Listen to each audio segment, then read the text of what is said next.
انہوں نے تمہیں روکا تھا نا؟ ہاں بولو، روکا تھا نا؟ اور تم؟ وہ افسوس سے بولتا پیچھے ہوا تھا۔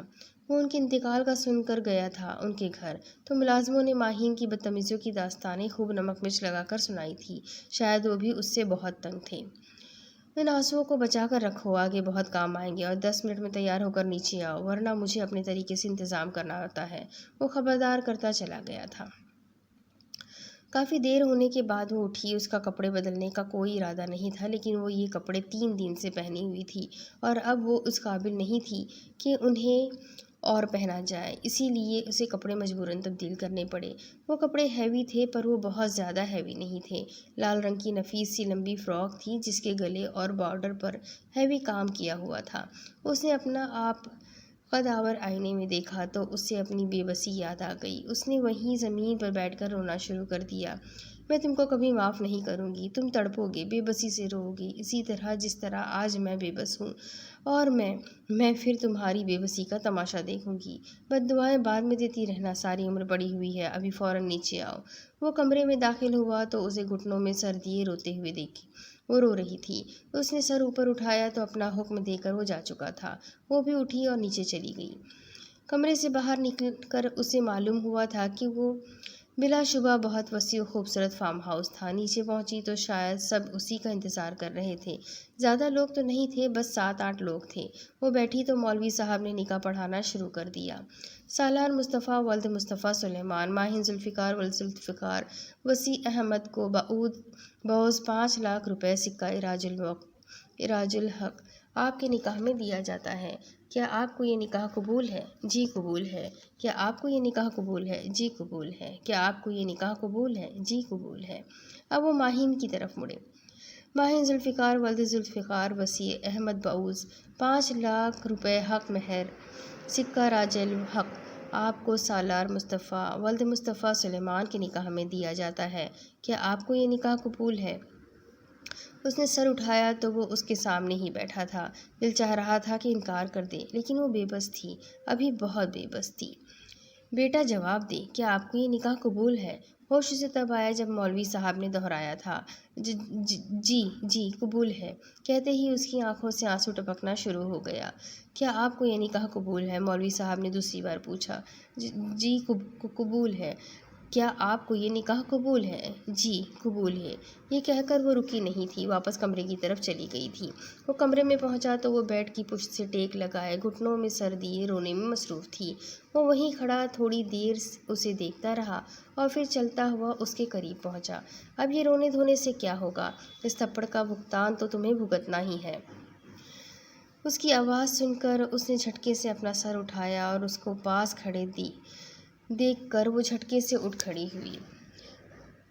منا لو جشن جتنا منانا ہے سالار مصطفیٰ، ابھی تمہارا وقت ہے۔ جو تم مجھے تڑپا رہے ہو، کل میرا وقت آئے گا اور میں تم کو تڑپتے دیکھوں گی۔ میری بد دعا ہے سالار مصطفیٰ، تم کو کسی لڑکی سے محبت ہوگی، شدید محبت، اور وہ تم سے نفرت کرے گی، شدید نفرت، اور تم بھی تڑپو گے، بہت تڑپو گے، ٹھیک اسی طرح جس طرح آج میں تڑپ رہی ہوں۔ وہ اس کا گریبان پکڑے دہاڑی تھی۔ تم مجھے سالار مصطفیٰ کو بد دعا دے رہی ہو، اور وہ بھی محبت کی، ہا ہا ہا۔ محبت نو نیوز، نو نیور، کبھی نہیں۔ سالار مصطفیٰ کو نہ کبھی کسی سے محبت تھی، نہ ہے اور نہ ہوگی۔ یہ صرف تڑپاتی، سسکاتی ہے، کمزور بنا دیتی ہے۔ نفرت ہے مجھے محبت سے، شدید نفرت۔ سالار اس کے بازوؤں کو اپنے ہاتھوں کے شکنجے میں دبوچے وہ نفرت وہ خود اذیتی سے بولا تھا، چھوڑو میرا ہاتھ، درد ہو رہا ہے مجھے۔ اس کی گرفت سخت سے سخت ہوتی محسوس کر کے وہ چلائی تھی، یہ درد، یہ تکلیف تو کچھ بھی نہیں اس کے مقابلے جو تم نے ساری زندگی بھر برداشت کرنی ہے۔ سالار نے اس کے بازو پر گرفت اور سخت کرتے ہوئے کہا، میں تم سے شدید نفرت کرتی ہوں۔ وہ درد و نفرت سے چلائی تھی۔ ہاں تو کرو نا، منع کس نے کیا؟ اب تو خیر سے تم میری بیوی ہو، تمہارا حق ہے پورا پورا۔ وہ اس کے قریب ہوتا دو معنی لہجے میں بولا تھا، تم نہ جنگلی انسان ہو، جنگلی جانور۔ وہ چلائی تھی، زبان سنبھال کر، آئندہ ایسی زبان استعمال کی نا تو زبان کاٹ دینے کی سخت ہے مجھ میں۔ وہ اس کا جبڑا دبوچے گھرایا تھا، اور اب فریش ہو کر جلدی باہر آؤ۔ وہ اس کا جبڑا جھٹکے سے چھوڑ کر باہر جانے لگا۔ اور ہاں 10 منٹ میں باہر آ جاؤ، 10 منٹ مطلب 10 منٹ۔ وہ اس کو وارن کرتا باہر چلا گیا۔ اللہ، اس کے جانے کے بعد وہ گھٹنوں کے بل بیٹھی بلک بلک کر اپنی بے بسی پر رو رہی تھی۔ 10 منٹ بعد وہ فریش ہو کر نکلی تو وہ لاؤنج میں صوفے پر بیٹھا موبائل پر مصروف تھا۔ چلو، اسے دیکھتے ہی کھڑا ہو گیا۔ وہ بھی اس کے پیچھے چل دی۔ وہ فارم ہاؤس کسی ویران جگہ پر تھا۔ انہیں وہاں سے نکلے تقریباً 4 سے 5 گھنٹے بیت چکے تھے۔ اب کہاں لے کر جا رہے ہو تم مجھے؟ آخرکار تنگ آ کر اس نے پوچھ ہی لیا تھا۔ سالار بنا جواب دیے گاڑی چلاتا رہا اور اس کی یہ حرکت ماہین کا خون کھولا گئی۔ میں تم سے کچھ پوچھ رہی ہوں، اب کی بار ماہین نے گلا پھاڑ کر کہا۔ اب کی بار سالار نے ناگوار سی نظر اس پر ڈالی۔ آواز نیچی رکھو، میں تمہارے کسی سوال کا جواب دینے کا پابند نہیں ہوں، اس لیے بہتر ہوگا کہ چپ کر کے بیٹھی رہو۔ وہ درستگی سے کہتا واپس ڈرائیونگ میں مصروف ہو گیا۔ کچھ دیر پہلے ہی وہ لوگ شہر پہنچے تھے اور وہ اسے اس اپارٹمنٹ میں لے آیا تھا اور آتے ہی وہ روم میں چلا گیا تھا۔ اب مسئلہ یہ تھا کہ ماہین کو لگ رہی تھی بھوک، اسی لیے بھوک کے پیش نظر اس کو کچن میں جانا پڑا۔ پکانا تو اسے کچھ آتا نہیں تھا، سو اس نے سارے کیبنٹ کھنگالنے شروع کر دیے تھے، لیکن کچھ نہ ملنا تھا تو نہ ملا، سوائے کھانا پکانے کے سامان کے علاوہ کوئی نوڈلز، کوئی بسکٹس نہ تھے۔ اب اس نے فریج کھولا تو خوش قسمتی سے انڈے مل گئے اور وہ ایک کیبنٹ میں بریڈ دیکھ چکی تھی۔ چلو، یہ مسئلہ تو ختم ہوا۔ وہ پرجوش ہوئی تھی، لیکن کچھ یاد آنے پر ایک دم بجھ گئی۔ لیکن اب کیا کروں؟ انڈوں کو یوں ہی تو کھایا نہیں جا سکتا۔ اب کیا کروں؟ رضوانہ، ہاں رضوانہ، اس کے گھر میں کھانا پکانے والی ماسی۔ رضوانہ کیسے بناتی تھی آملیٹ؟ دماغ پر اتنا زور ڈالنے کے بعد اسے جب کا منظر یاد آیا تھا جب وہ ناشتہ لیٹ ہونے پر کچن میں پہنچی تھی اور رضوانہ آملیٹ بنا رہی تھی۔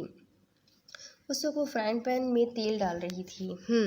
فرائنگ پین کہاں ہے؟ اب وہ پورے کچن میں فرائی پین ڈھونڈتی پھر رہی تھی۔ فرائی پین تو ملا نہیں، لیکن یہ پتیلی مل گئی۔ چلو، ابھی اسی سے کام چلا لیتی ہوں۔ وہ فل سائز کی دیگچی کو پتیلی بول رہی تھی۔ جیسے تیسے اس نے دیگچی کو اٹھا کر چولہے پر فٹ کیا اور چولہا بھی جیسے تیسے جلا ہی لیا۔ اب تیل کہاں ڈھونڈوں؟ اس کیبنٹ میں دیکھتی ہوں۔ مل گیا۔ اب وہ تیل دیگچی میں ڈالنے لگی۔ مشکل تو ہو رہی تھی، ظاہر ہے جب 5 کلو کے تیل کی بوتل اٹھائے اپنے منہ تک آتی دیگچی میں ڈالے گی تو مشکل تو ہوگی نا۔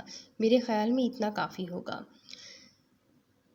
2.5 لیٹر تیل دیگچی میں ڈالنے کے بعد اسے کچھ اطمینان ہوا۔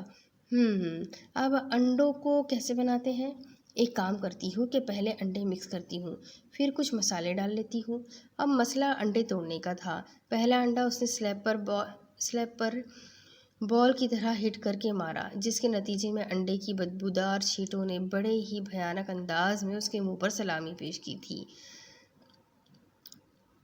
اوفو، یا اللہ، اب کیا کروں؟ وہ سلیب کے کنارے سے بے ہٹ کر اپنے قدم بوسی کرتے آمیزے کو دیکھ رہی تھی۔ چل، کوئی بات نہیں ماہی، دوبارہ کوشش کرو، شاباش۔ خود کو حوصلہ دیتے ہوئے دوسرا انڈا اٹھایا، لیکن اب کی بار ذرا آہستہ سے ہٹ کیا، اور وہ بھی باؤل میں، تو انڈا ٹوٹ گیا اور تباہی بھی زیادہ نہیں ہوئی۔ یاہو! اس سے بے ساختہ کہا اور جمپ لگائی تھی اور اگلے ہی پل نیچے گرے تیل اور آمیزے کے نتیجے میں نیچے گری تڑپ رہی تھی۔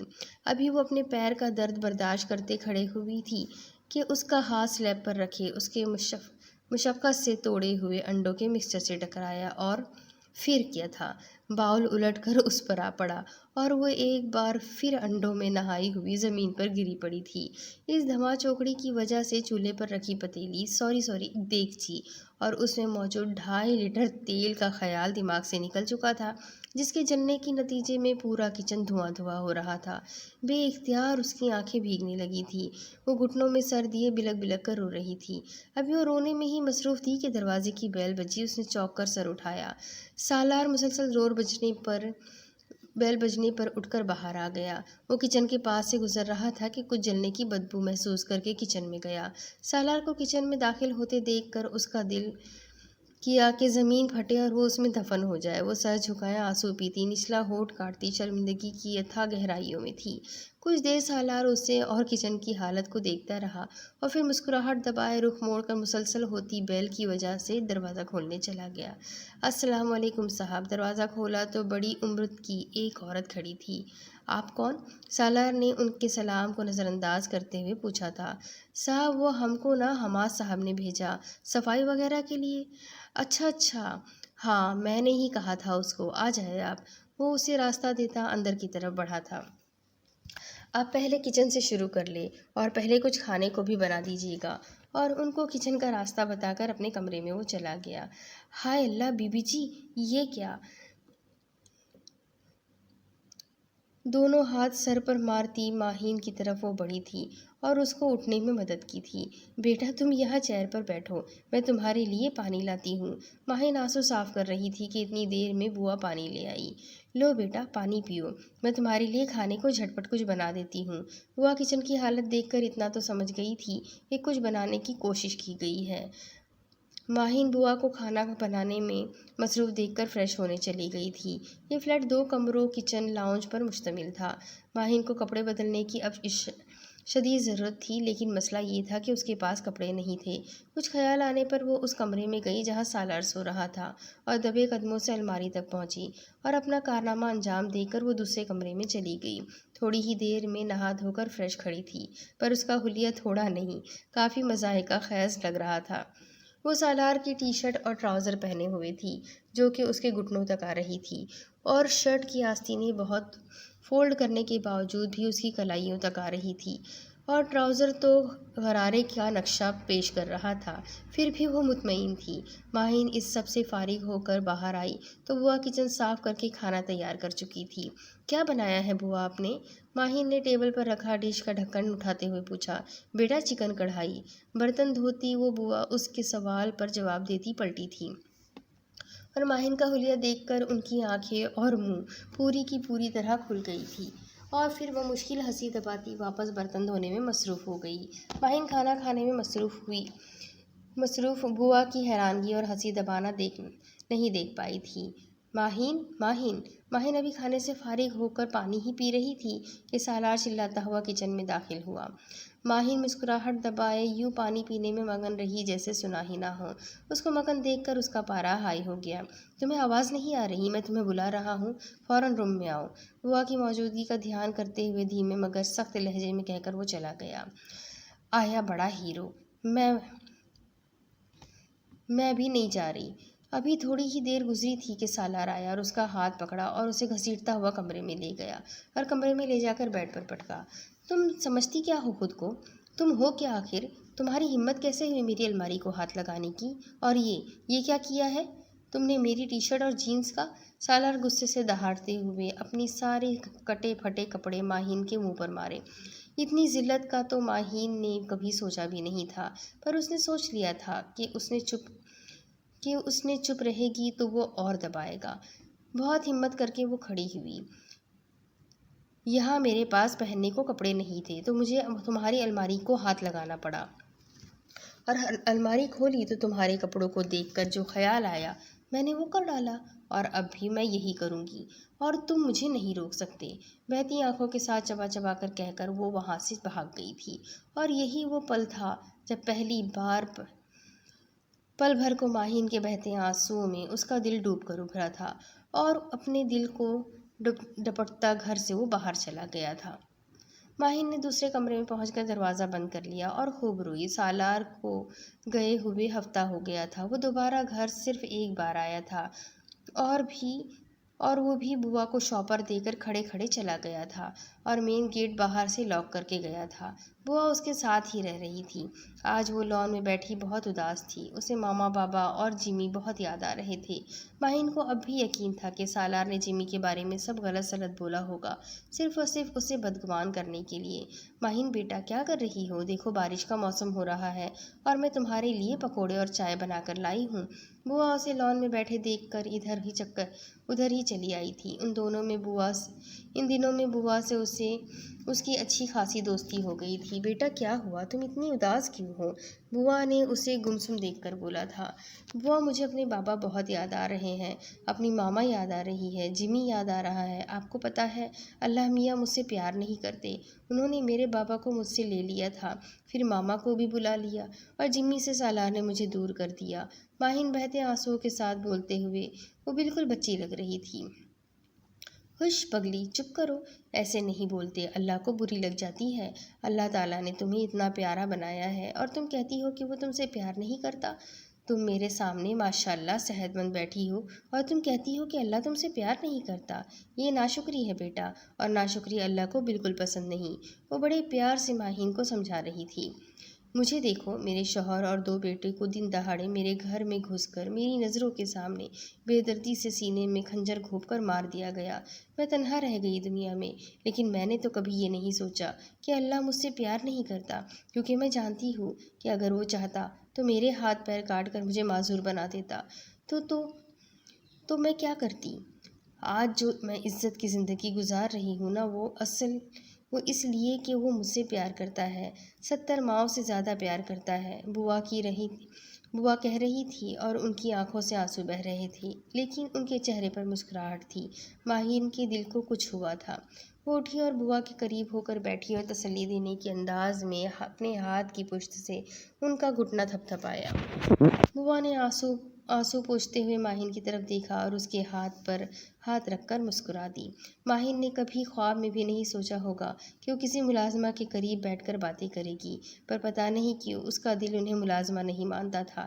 وہ بہت ہی تھوڑے وقت میں ان سے بہت مانوس ہو گئی تھی اور ان کی باتیں سن کر اس کے دل نے ان کے لیے بہت درد محسوس کیا تھا۔ تم اتنی اداس نہیں ہو بیٹا، تم اکیلی نہیں ہو، تم مجھے اپنی ماما کی طرح ہی سمجھ سکتی ہو، اور تم فکر نہ کرو، میرا اللہ بہت رحم و کرم والا ہے، تم دیکھنا وہ سالار بیٹے کے دل میں تمہاری محبت ڈال دے گا۔ بوا بہت پیار اور دل سے بولی تھی، پر بوا، میرے دل میں اس کے لیے رتی برابر بھی کوئی جذبہ نہیں ہے۔ وہ قاتل ہے میری ماما کا، وہ قاتل ہے میری خوشیوں کا۔ میں اس سے محبت تو دور کی بات، میں اس کے بارے میں کچھ اچھا سوچنا بھی نہیں چاہتی۔ نفرت ہے مجھے اس سے۔ کیوں آیا وہ میری زندگی میں؟ کاش نہ ملتا وہ مجھے کبھی، کاش، میں کتنی خوش تھی اپنی زندگی میں۔ وہ بول رہی تھی اور اس کے آنسو بہہ رہے تھے اس کے گالوں پر۔ کیا سالار بیٹے نے نہیں بچے، تم کو کوئی غلط فہمی ہو گئی ہوگی، وہ ایسا بچہ نہیں لگتا مجھے۔ وہ حیرانگی و بے یقینی کے ملے جلے تاثرات کے ساتھ بول رہی تھی۔ اب اس کے آگے کی کہانی میں آپ کو اگلی قسط میں سناتی ہوں کہ آگے کیا ہوگا، یہ جاننے کے لیے میرے ساتھ بنے رہیں۔ اگلی قسط میں پھر ملیں گے، تب تک کے لیے اللہ حافظ۔